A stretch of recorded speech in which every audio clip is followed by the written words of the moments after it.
Good morning everyone. आज म तपाईँहरूले पार्ट 3 स्टेप कसरी गर्ने, पार्ट 3 स्टेपबाट कुन मसल पाल्सी हो भने कसरी पत्ता लगाउने भन्ने कुरा सिकाउँछु। पार्ट 3 स्टेपमा हामीले मसल पाल्सी कसरी पत्ता लगाउँछु त्यसको एउटा थ्योरी हुन्छ जुन तपाईँहरू किताबबाट टिचरबाट सिक्नु होला। म चाहिँ तपाईँहरूले एउटा सानो ट्रिक मात्र सिकाउँछु जसले चाहिँ तपाईँहरू इक्जाममा भाइभामा पार्ट 3 स्टेपबाट कुन मसल पाल्सी हो भनेर सोद्धा चाहिँ 1 मिनटभन्दा कममै पनि तपाईँहरूले कुन मसल पाल्सी छ भनेर थाहा पाउनुहुन्छ र छिट्टो एन्सर दिन सक्नुहुन्छ। ल सिकौँ है हामी कसरी गर्ने भनेर। सबभन्दा पहिला कुन गेजमा मसलहरूले काम गर्छ भन्ने लेख्नुहोस्।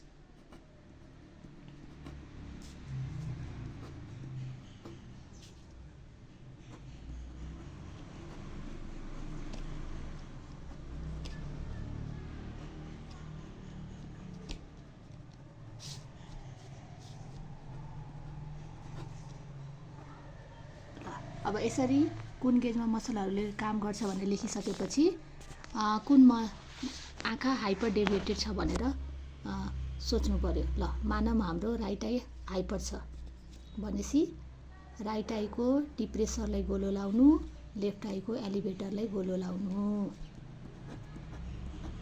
Right I hyper. सेकेन्ड नम्बरमा राइट आई हाइपर चाहिँ लेफ्ट गेजमा बढ्छ भनेपछि के गर्ने?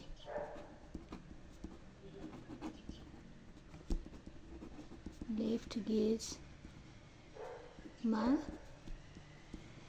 इन्क्रिज हुन्छ भनेपछि हामीले के गर्ने? लेफ्ट गेजको दिस इज यो साइड लेफ्ट है, यो अनि एउटा छोडेर यसलाई गोलो लाउने। लेफ्ट गेज भयो। अब थर्ड क्वेसन हुन्छ हाइपर डेभिएसन कता इन्क्रिज हुन्छ? राइट गेज टिल्टमा, हेड टिल्टमा कि लेफ्ट हेड टिल्टमा? मानौँ राइट हेड टिल्टमा इन्क्रिज भयो भने चाहिँ हामीले यो छ ल राइट भनेपछि राइटतिर ढल्काउनु पर्यो। ठ्याक्कै राइटतिर ढल्काइदिनुहोस्। ल अब हेर्नुहोस् त कुन मसल 3 चोटि गोलो लागेको छ थाहा पाउनुभयो? हो यो मसल छ नि 3 चोटि गोलो लागेको भनेपछि हाम्रो एन्सर पाल्सी भएको मसल कुन हो? Right superior oblique. ल 1 मिनटभन्दा कममा पनि तपाईँले मसल पाल्सी कुन हो भने थाहा पाउनुभयो नि। हो यसरी हामीले भाइभामा सोद्धाखेरि ट्याक ट्याक कपीमा लेखेर छिटो गोलो गोलो लगाएर एन्सर दिएपछि काम लाग्यो, हाम्रो टाइम पनि सेभ भयो। प्लस स्पटिङ गर्ने बेलामा पनि कहिलेकाहीँ यस्तो क्वेसनहरू हालिदिनुहुन्छ त्यतिखेर पनि हाम्रो टाइम सेभ हुन्छ।